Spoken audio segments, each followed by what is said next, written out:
بسم اللہ الرحمن الرحیم نحمده ونصلی علی رسولہ الکریم اما بعد 4 رمضان 1445 ہجری چوتھی تراویح میں چوتھے پارے کا آخری پاؤ اور 5واں پارہ مکمل پڑھا گیا۔ سورہ نساء کی ابتدا سے تلاوت ہوئی، مکمل ابھی یہ صورت نہیں ہوئی۔ نساء عربی زبان میں عورتوں کو کہتے ہیں۔ اس صورت کی ابتدا میں جو چوتھے پارے کا آخری پاؤں ہے وہاں سے لے کر 5ویں پارے کے 2.5 رکوع تک عورتوں سے متعلق احکام کا ذکر ہے، عورتوں سے متعلق تذکرہ ہے، اور دوسرے نمبر پر یتیموں سے متعلق تذکرہ ہے۔ دونوں کا کیا جوڑ ہے؟ دونوں کا جوڑ یہ ہے کہ پیچھے آل عمران میں کل آپ نے سنا غزوہ بدر اور احد کا ذکر ہوا، تو واضح بات ہے جب جنگ ہوتی ہے تو مسلمانوں میں کچھ شہید ہوتے بھی ہیں۔ آپ نے کل سن لیا کہ احد کی لڑائی میں 70 مسلمان شہید ہوئے۔ تو ایسی صورتحال میں 2 چیزوں کا ہونا ضروری ہے، عورتیں بیوہ ہوں گی اور بچے یتیم ہوں گے۔ جب یہ بچے یتیم ہوں گے تو واضح بات ہے کہ مسلمان معاشرے کی ذمہ داری بنے گی کہ ان یتیموں کو سنبھالیں، ان کی کفالت کریں، ان کی پرورش کریں، اور ممکن ہے کہ ان کے جو مرحوم والد ہیں وہ ان کے پیچھے اپنے پیچھے مال چھوڑ کر گئے ہوں، اور جب مال چھوڑ کر گئے ہیں والد تو شہید ہو گئے اور پیچھے بچے ہیں، یتیم ہیں، کوئی ان کا مال کا رکھوالی کرنے والا نہیں ہے۔ اب اگر کوئی بدنیتی پر آ جائے تو ان یتیم بچوں کے مال کو ہتھیاں لے گا، اس پر قبضہ کر لے گا۔ تو قرآن پاک نے یتیموں کے حقوق کا ذکر کیا، اور اس میں بنیادی طور پر 2 باتیں فرمائی۔ ایک بات تو یہ کی کہ اگر تم یتیم کے مال کو کھاؤ گے تو یہ سمجھ لو کہ تم اپنے پیٹ میں دوزخ کی آگ کو بھر رہے ہو۔ ایک تو یہ بات کی۔ دوسری ایک نفسیاتی بات کی کہ دیکھو بالفرض یہی صورتحال تمہارے ساتھ پیش آئے اور تم اس حال میں دنیا سے رخصت ہو جاؤ کہ اپنے پیچھے چھوٹے بچوں کو چھوڑو، تو تم کیا توقع کرو گے کہ تمہارے یتیم بچوں کے ساتھ معاشرہ کیا سلوک کرے؟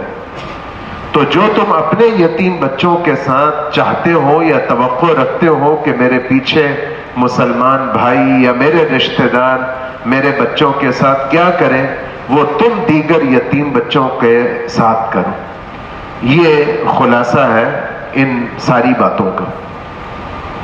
دوسرے نمبر پر عورتوں کا بھی ذکر کیا، اس لیے کہ میں نے کہا کہ واضح بات ہے عورتیں بیوہ ہوں گی، اور جب بیوہ ہوں گی تو دوسرے پارے میں نے جو کہا تھا کہ بقرہ کے اندر دوسرے پارے کے دوسرے آدھے میں، یا یوں کہیے کہ آخری پاؤ میں عائلی مسائل کا بیان ہے۔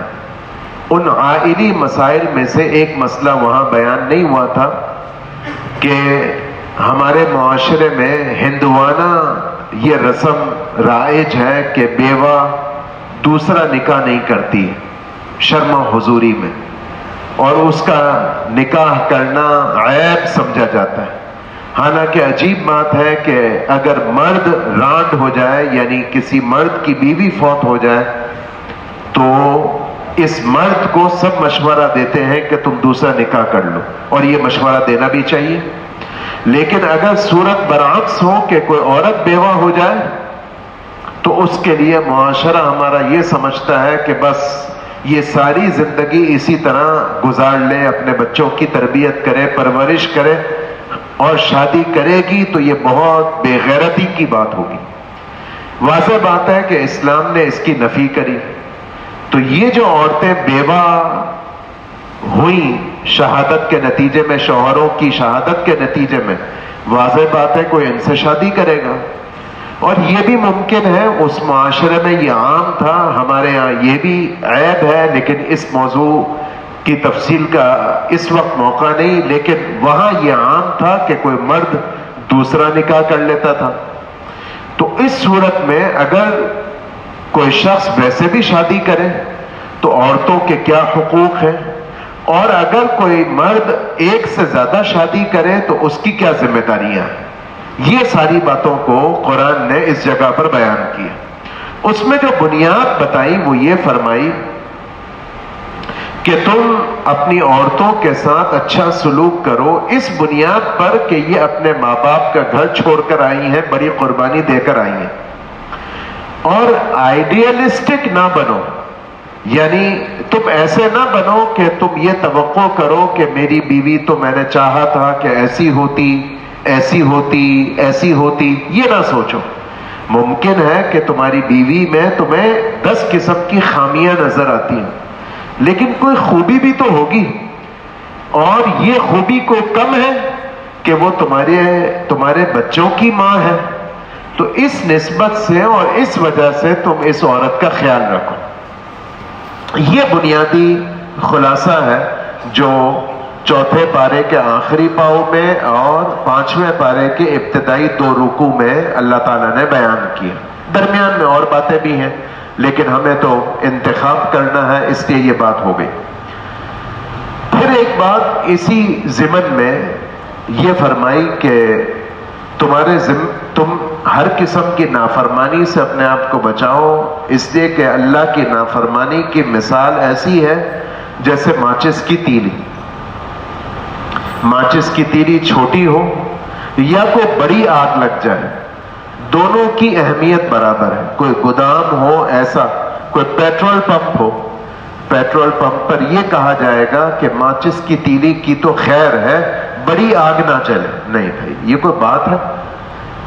پیٹرول کے لیے خطرہ ہے، اگر کسی نے سگریٹ بھی وہاں پی، ماچس بھی جلائی، تو وہاں کا عملہ آ جائے گا اس کو روکنے کے لیے کہ بھئی حادثہ ہو سکتا ہے۔ بالکل اسی طرح تم اللہ کی نافرمانی کو سمجھو کہ اللہ کی نافرمانی تمہاری زندگی کو اور تمہارے معاشرے کو آگ لگانے کے لیے کافی، تباہ کرنے کے لیے کافی۔ ہاں، یہ الگ بات ہے کہ نافرمانی میں فرق ہوتا ہے، کوئی چھوٹی نافرمانی ہوتی ہے، کوئی بڑی نافرمانی ہوتی ہے، کوئی بڑا گناہ ہوتا ہے، کوئی چھوٹا گناہ ہوتا ہے، یہ الگ بات ہے۔ لیکن یہ جو تقسیم ہے اور یہ جو تفصیل ہے چھوٹے بڑے گناہ کی، اس کا یہ مطلب نہیں ہے کہ تم چھوٹے گناہ جان کر کرو یہ سوچتے ہوئے کہ یہ تو صغیرہ اور چھوٹا گناہ ہے، نہیں، تمام گناہوں سے بچنا ہے۔ اسی لیے علماء نے لکھا ہے کہ یہ تقسیم تو اپنی جگہ ہے، صغیرہ گناہ کی، کبیرہ گناہ کی۔ بعض احادیث میں بھی اس کی وضاحت ہے، بعض کتابیں اس پر مستقل ہیں کہ کبیرہ گناہ کون کون سے ہیں۔ علماء نے محنت کر کے کبیرہ گناہوں کو گنوایا بھی ہے، لیکن ساتھ ساتھ یہ بھی لکھا ہے کہ کسی صغیرہ گناہ کو اس سوچ کے ساتھ کرنا کہ یہ صغیرہ ہی تو ہے، یہ سوچ اس چھوٹے اور صغیرہ گناہ کو کبیرہ بنا دے گی۔ جیسے اگر کبیرہ گناہ کرا لیکن کبیرہ گناہ کے ساتھ ندامت پیدا ہو گئی تو یہ کبیرہ گناہ کبیرہ نہیں رہا بلکہ معاف ہو گیا۔ تو اصل بتانے کی بات یہ ہے کہ اپنے آپ کو نافرمانی سے بچاؤ۔ ایک مضمون اس جگہ پر چونکہ عورتوں کا ذکر کیا، گویا خاندان اور گھریلو مسائل کا ذکر کیا، تو اس میں قدرتی طور پر گھروں میں اور دلوں میں یہ بات آتی ہے کہ فلاں بھائی اس کی بیوی تو ایسی اور میری بیوی ایسی، میرے بچے زیادہ ذہین نہیں اور دیور کے بچے بڑے ذہین، وغیرہ وغیرہ۔ تمہیں مختلف چیزوں میں فرق نظر آئے گا، اور اس فرق کی وجہ سے تمہارے دل میں حسد پیدا ہوگا کہ میرے ساتھ یہ نعمتیں کیوں نہیں ہیں، اور میری دیورانی، میری جیٹھانی، میرا بھائی، میری بہن، میرا پڑوسی، میرا دوست، اس کے ساتھ تو یہ نعمت ہے۔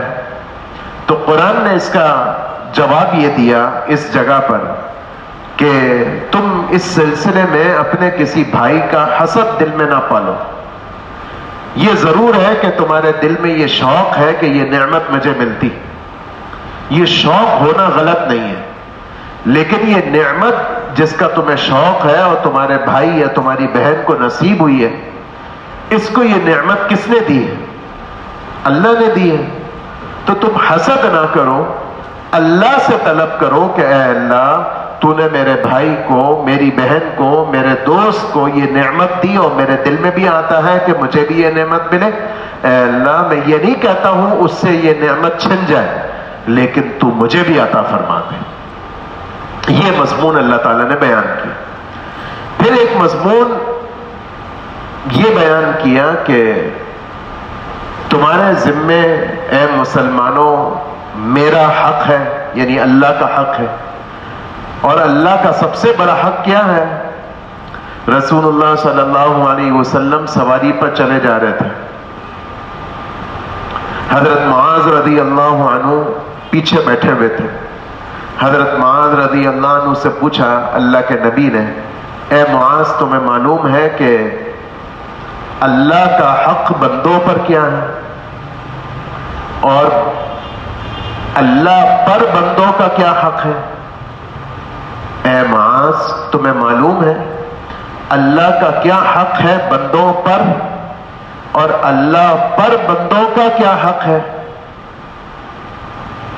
تو حضرت معاذ رضی اللہ عنہ نے عرض کیا کہ اے اللہ کے رسول مجھے تو نہیں معلوم، آپ ارشاد فرما دیں۔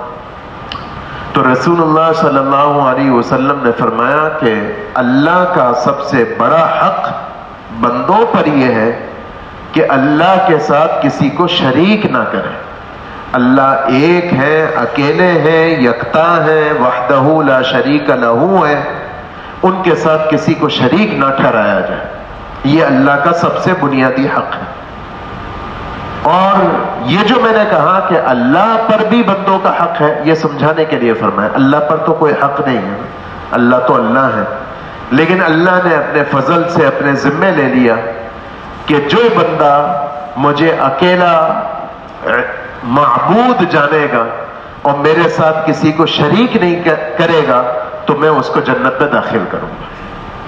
تو اللہ نے اس جگہ پر 5ویں پارے میں اپنے اس حق کو ذکر کیا، لیکن ساتھ ساتھ بندوں کے بھی حقوق کو بیان کیا، اور بندوں میں انسانوں کے جو حقوق میرے ذمے ہیں اس میں سب سے بڑا حق والدین کا ہے۔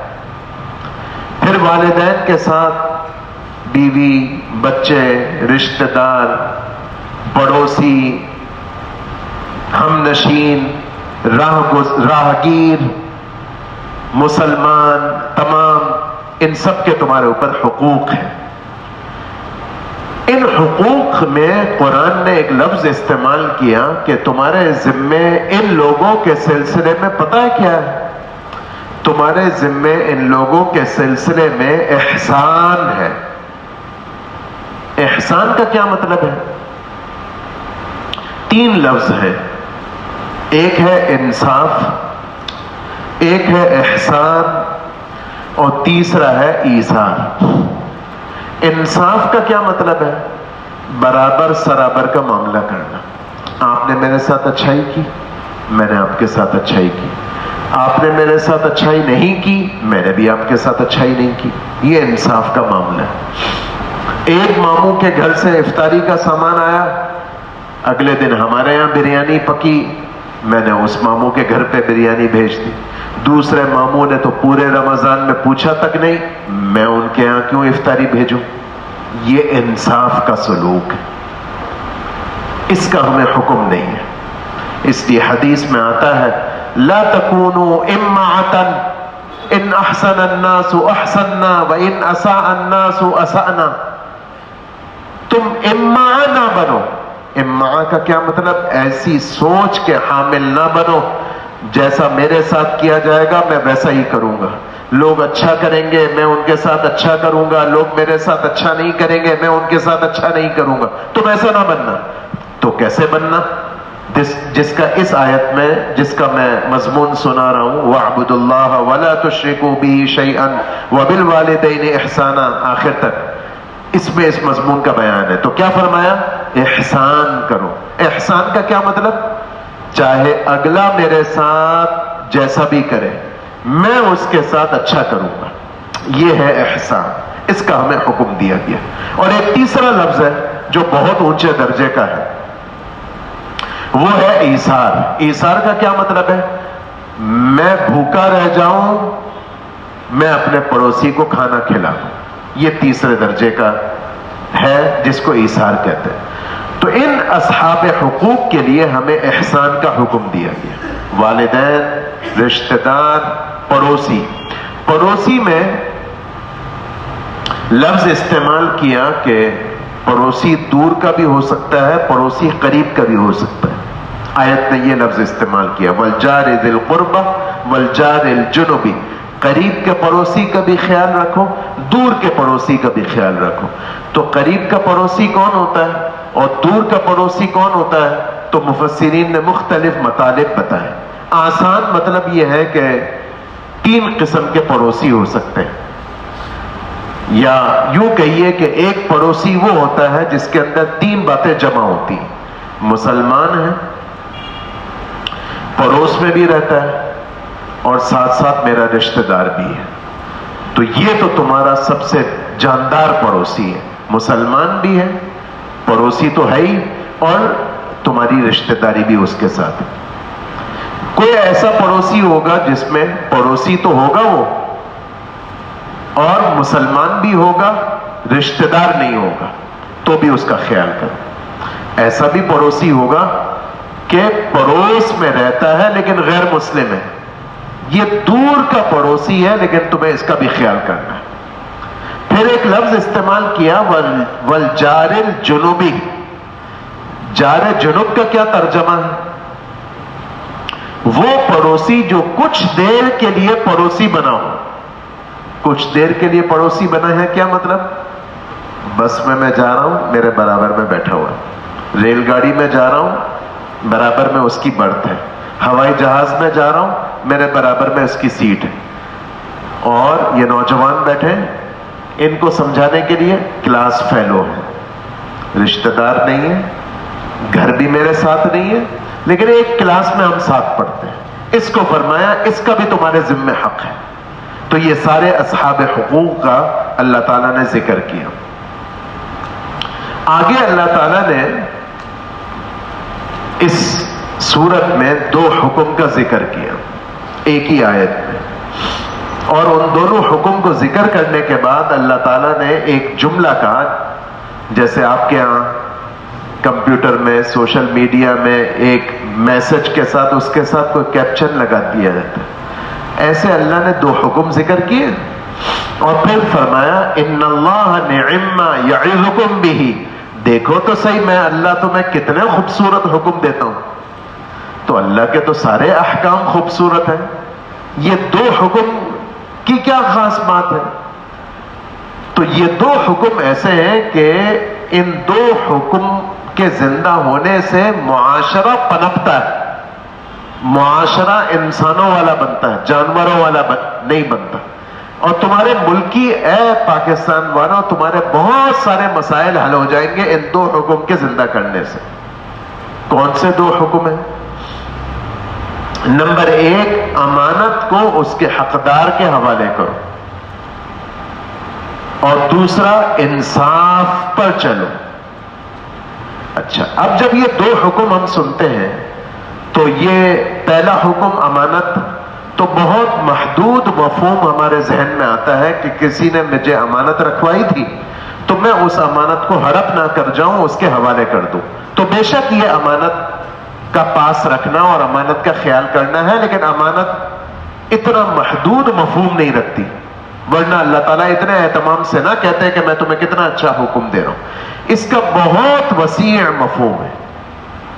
اس میں یہ بھی ہے کہ تم کسی بھی عہدے پر اس کے اہل آدمی کو بٹھاؤ. اس میں یہ بھی ہے کہ میری زندگی، میرا جسم میرے پاس امانت ہے، میرا وقت میرے پاس امانت ہے، اس کو میں ناحق نہ استعمال کروں. اور اس کی آپ مفہوم کھولتے چلے جائیں، مجھے تو صرف جھلکی دکھانی ہے یا مفہوم موٹا عرض کرنا ہے، باقی تفصیل کا موقع نہیں. یہ امانت کا حکم دیا. اس پر ایک قصہ بھی لکھا ہے کتابوں میں، اور یہ وہ قصہ ہی اس آیت کے نزول کا سبب بنا. وہ قصہ دلچسپ ہے, سنا دیتا ہوں. رسول اللہ صلی اللہ علیہ وسلم مکہ مکرمہ میں تھے تو بیت اللہ, ویسے تو مکے والے حضور کی بات نہیں مانتے تھے لیکن بیت اللہ کی تعظیم کرتے تھے, اور بہت ساری خدمتیں مختلف خاندانوں میں تقسیم تھی. ان میں سے ایک خدمت تھی بیت اللہ کی چابی بردار لوگوں کی, یعنی ایک مخصوص خاندان تھا جو بیت اللہ کی چابی کو سنبھالتا تھا. اللہ کے نبی نے ایک مرتبہ مکہ مکرمہ میں بیت اللہ میں داخل ہونے کا ارادہ کیا, اور بیت اللہ کی چابی اس زمانے میں عثمان ابن طلحہ کے پاس تھی. خاندان میں, وہ مخصوص خاندان میں سے ان کے پاس تھی. مسلمان اس زمانے میں نہیں ہوئے تھے. حضور نے چابی مانگی, دینی پڑی, لیکن منہ بنایا. حضور نے محسوس کیا ابھی تو منہ بنا رہے ہو, ایک دن یہ چابی میرے پاس ہوگی, میرے ہاتھ میں ہوگی. عثمان رضی اللہ عنہ کو بہت جھٹکا لگا, یہ عجیب بات کہہ رہے ہیں اور ان کی ہر بات پوری ہوتی ہے, ڈر لگتا ہے یہ بات پوری نہ ہو جائے. بات آئی گئی ہو گئی, ہجرت ہو گئی, 9 سال 8 سال گزر گئے. اللہ کے نبی نے جب مکہ فتح کیا تو مکہ فتح ہو چکا. بلال رضی اللہ عنہ کو کہا کہ عثمان کو بلاؤ اور اس سے بولو چابی حوالے کرے. عثمان آئے اور چارہ ناچار چابی حوالے کر دی. مکہ فتح ہو چکا تھا, میں کون ہوتا ہوں چابی رکھنے والا, مکہ ہی فتح ہو چکا ہے, چابی شرافت سے حوالے کر دی. اللہ کے نبی نے بیت اللہ کا دروازہ کھلوایا, بیت اللہ کے اندر تشریف لے گئے, باہر آئے. عثمان اس وقت تک یہ سوچتے رہے کہ اب تو گئی چابی, ہمیں نہیں ملے گی. تو اللہ کے نبی باہر تشریف لائے اور مسکراتے ہوئے فرمایا, عثمان یاد ہے میں نے تمہیں کچھ کہا تھا؟ اوہو یاد آ گیا, آپ نے کہا تھا کہ ایک دن چابی میرے پاس ہوگی. دیکھا وہ ثابت ہو گیا, چابی میرے پاس ہے. لیکن سنو, اللہ تعالیٰ نے فرمایا ہے امانت حوالے کرو, یہ چابی میرا قبضہ نہیں ہے, تمہارا یہ حق ہے, لو اپنی چابی. عثمان کو وہ چابی حوالے کر دی اور یہ آیت پڑھی جو میں جس کا مضمون آپ کو سنا رہا ہوں. دوسرا حکم جو فرمایا وہ عدل کا. یہاں بھی ہمارا مسئلہ کیا ہے, ہم یہ سمجھتے ہیں کہ یہ آیت عدالت سے متعلق ہے. جیسے امانت کا مفہوم بہت محدود ہمارے ذہن میں, تو انصاف بھی پولیس کرے اور جج کرے, اور میں یہ میرے لیے نہیں ہے. حالانکہ میں بھی ظلم کرتا ہوں اپنے بیوی اور اپنے بچوں کے سلسلے میں. اللہ کے نبی صلی اللہ علیہ وسلم کی خدمت میں ایک صاحب آئے اور عرض کیا, اے اللہ کے رسول, میں اپنے فلاں بچے کو ایک ہدیہ دینا چاہتا ہوں. تمہارے بچے کتنے ہیں؟ میرے تو بچے اتنے ہیں. ان دوسرے بچوں کو بھی تم نے کچھ ہدیہ دیا ہے؟ نہیں, ان کو تو نہیں دیا. یہ ظلم نہ کرو. یہ دیکھا, باپ بھی ظالم ہو جاتا ہے, مالک بھی ظالم ہو جاتا ہے. بہت اس کے بہت وسعت ہے. میں گاڑی پارک کر کے بھی ظالم ہو جاتا ہوں, غلط جگہ پارک کر کے, چاہے میں نماز کے لیے جلدی آنا چاہ رہا ہوں.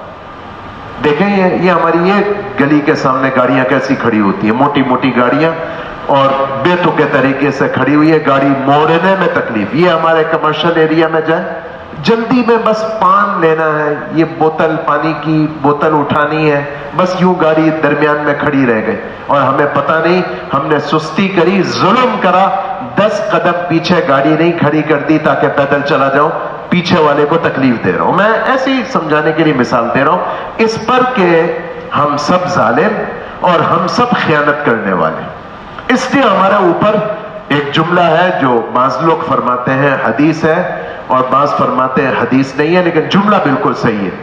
اعمالکم عمالکم, تمہارے اوپر جو آئیں گے نا سربراہ مملکت, وہ تمہارے ہی جیسے آئیں گے, جیسے تم ہوگے ویسے تمہارے اوپر آئیں گے.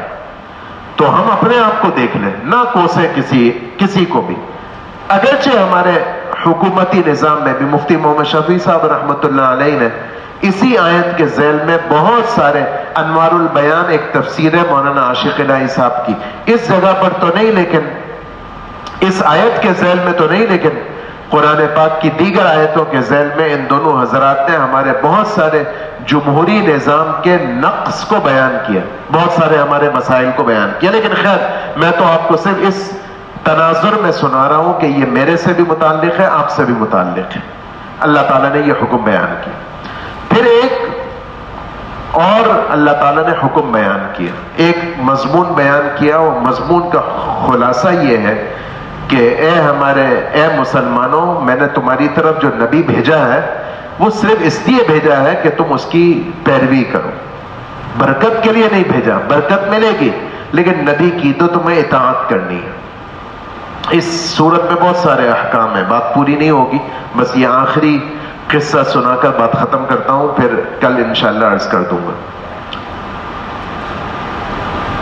موٹی بات تو یہ کی کہ نبی تمہارے پاس اس لیے آئے ہیں کہ تم آنکھیں بند کر کے نبی کی بات پر چلو. لیکن یہ جملہ سمجھ میں نہیں آئے گا قصے کے بغیر. قصہ یہ پیش آیا کہ ایک مسلمان جو نام کا مسلمان تھا، گویا مفسرین فرماتے ہیں کہ شاید منافق تھا، اس کا اور یہودی کا ایک قضیہ ہو گیا، جھگڑا ہو گیا. جب جھگڑا ہوا تو یہ ہوا کہ کسی سے فیصلہ کرا لیتے.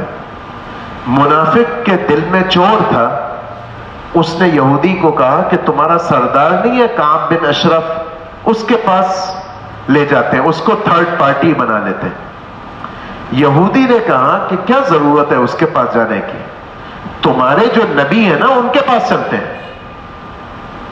اب وہ منافق منع کیسے کرے نبی کے پاس جانے سے، مجبوراً جانا پڑا. تو جب اللہ کے نبی کے پاس گئے، اللہ کے نبی نے کیس سنا تو سمجھ گئے کہ یہودی حق پر ہے، یہودی کے حق میں فیصلہ سنا دیا. منافق کو بہت تکلیف ہوئی. منافق نے کہا، بہانہ بنایا کہ پتہ نہیں اللہ کے نبی نے کیس پوری طرح سمجھا نہیں سمجھا، ایسا نہ کرے کہ ذرا عمر سے بھی اس بارے میں رائے لے لے. یہودی چونکہ چوڑا تھا، اس نے کہا میں تو جینون آدمی ہوں. اس نے کہا تم 10 آدمیوں سے بات کر لو، مجھے کوئی منع نہیں ہے. عمر رضی اللہ عنہ کے پاس چلے گئے. عمر رضی اللہ عنہ کو کہا کہ ہم اس طرح آئے ہیں اور اس طرح حضور کے پاس گئے تھے، آپ سے بھی رائے لینی ہے. تم حضور کے پاس سے ہو آئے ہو؟ ہاں وہاں سے تو ہو آئے ہیں. حضور نے فیصلہ سنا دیا ہے؟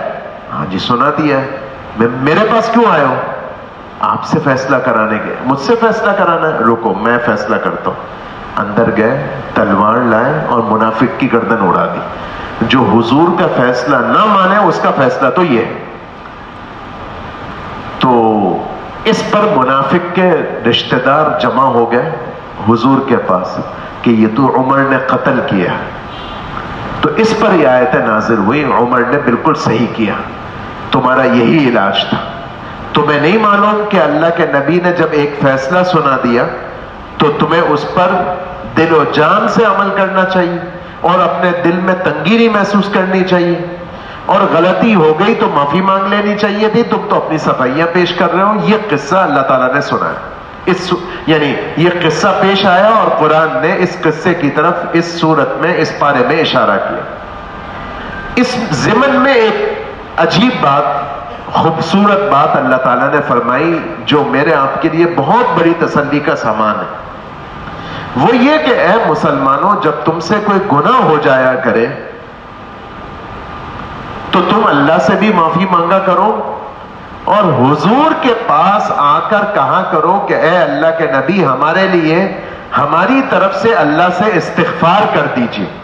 جب تم حضور سے آ کر کہو گے اور حضور تمہارے لیے استغفار کر دیں گے تو تمہاری مغفرت ہو جائے گی. یہ کیسی بات ہے؟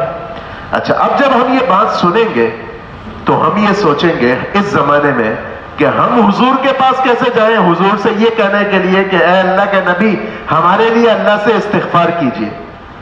تو ہمیں ایک خوبصورت عقیدہ دے دیا حیات نبی کا کہ ہمارے نبی محمد صلی اللہ علیہ وسلم اپنی قبر مبارک میں حیات ہے، اور جو روضہ اقدس پہ سلام پیش کرنے کے لیے جاتا ہے وہ اس آیت پر عمل کر سکتا ہے یہ کہہ کر کہ اے اللہ کے نبی آپ پر سلام، السلام علیک یا رسول اللہ، اور اے اللہ کے نبی میں بہت زندگی کالی کر کے آیا ہوں، آپ کی خدمت میں آیا ہوں، آپ اللہ سے میرے لیے استغفار کر دیجیے۔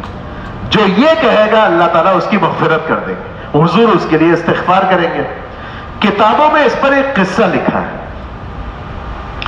بعض کتابوں میں تو یہ لکھا ہے کہ رسول اللہ صلی اللہ علیہ وسلم کی وفات کو صرف 3 دن ہوئے تھے، اور بعضوں میں یہ نہیں لکھا ہے، لیکن بہرحال حضور کی وفات کے بعد کا قصہ لکھا ہے۔ ایک بزرگ کہتے ہیں میں جنت اپنا ریاض الجنہ میں بیٹھا ہوا تھا، تو ایک دیہات کا رہنے والا آیا، اور میں نے دیکھا اس نے 2 رکعت پڑھی تحیت المسجد، اور تحیت المسجد پڑھ کر وہ روضہ مواجہہ شریف کی طرف سلام پیش کرنے کے لیے گیا، اور سلام اس طرح پیش کیا کہ اس کی آنکھوں سے آنسو جاری تھے، اور وہ اللہ کے نبی کو یہی اس پر میں سنا رہا ہوں، یہ 5ویں پارے کی آیت پڑھ کے سنا رہا تھا، اللہ کے نبی کو آیت سنا رہا تھا کہ اے اللہ کے نبی آپ پر یہ آیت نازل ہوئی ہے، وَلَوْ أَنَّهُمْ إِذْ ظَلَمُوا أَنفُسَهُمْ جَاءُوكَ فَاسْتَغْفَرُوا اللَّهَ وَاسْتَغْفَرَ لَهُمُ الرَّسُولُ لَوَجَدُوا اللَّهَ تَوَّابًا رَحِيمًا، کہ آپ کی امت جب اپنی جانوں پر ظلم کرے اور پھر آپ کے پاس آئے یہ کہنے کے لیے کہ اے ہمارے نبی آپ میرے لیے استغفار کر دیں، تو اے ہمارے حبیب آپ ان کے لیے استغفار کر دیجئے۔ تو وہ دیہات کا رہنے والا اتنا سمجھدار تھا کہ اس نے یہ آیت حضور کو سنائی گویا، اور حضور سے یہ چاہا کہ آپ میرے لیے استغفار کر دیجئے۔ پھر اس نے چند اشعار پڑھے، یہ اشعار آج بھی مواجہہ شریف کے جو ستون جو جالیاں ہیں وہ جالیوں پر یہ اشعار لکھے ہوئے ہیں۔ یا خیر من دفنت بالقاع اعظمہ فطاب من طیبہن القاع والاکم، نفس الفداء لقبر انت ساکنہ فیہ العفاف وفیہ الجود والکرم، انت الشفیع الذی ترجى شفاعته على الصراط اذا ما زلت القدم، وصاحباک لا انساہما ابدا منی السلام علیکم ما جرى القلم۔ میری طرف اے وہ شخص جو کائنات میں جتنے لوگ زمین میں گئے ہیں سب سے بڑھیا آدمی ہے، اور یہ وہ شخص ہیں کہ جن کے اس زمین پر جانے کی وجہ سے یہ زمین کا ٹکڑا عرش سے بھی افضل ہو گیا۔ میری طرف سے آپ پر سلام، میری جان آپ پر فدا، اور آپ تو وہ ہیں کہ جن کی سفارش ہمیں پل صراط پر بھی چاہیے ہوگی، اور اے اللہ کے حبیب آپ کے جو 2 ساتھی آپ کے ساتھ آرام فرما ہیں میں ان کو بھی بھلانا نہیں چاہتا، آپ تینوں کو میری طرف سے سلام، آج نہیں جب تک قلم چلتا رہے، جب تک گھڑی چلتی رہے، جب تک دنیا میں سورج طلوع ہوتا رہے، آپ تینوں پر میری طرف سے سلام۔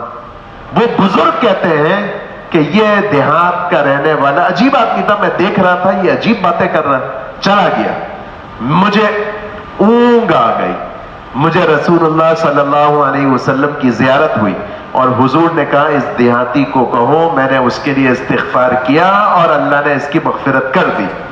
تو ہمیں یہ عقیدہ حیات نبی کا ملا، اور ہمیں یہ دولت اللہ تعالیٰ نے اپنے کرم سے دی۔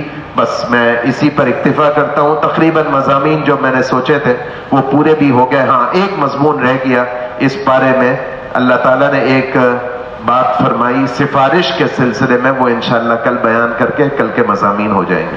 اللہم صلی علی محمد عبدک و رسولک وصلی علی المؤمنین والمؤمنات والمسلمین والمسلمات، اللہم وفقنا لما تحب وترضى، اللہم انا نسألک من فضلک ورحمتک فإنه لا يملكها إلا أنت برحمتك يا أرحم الراحمين۔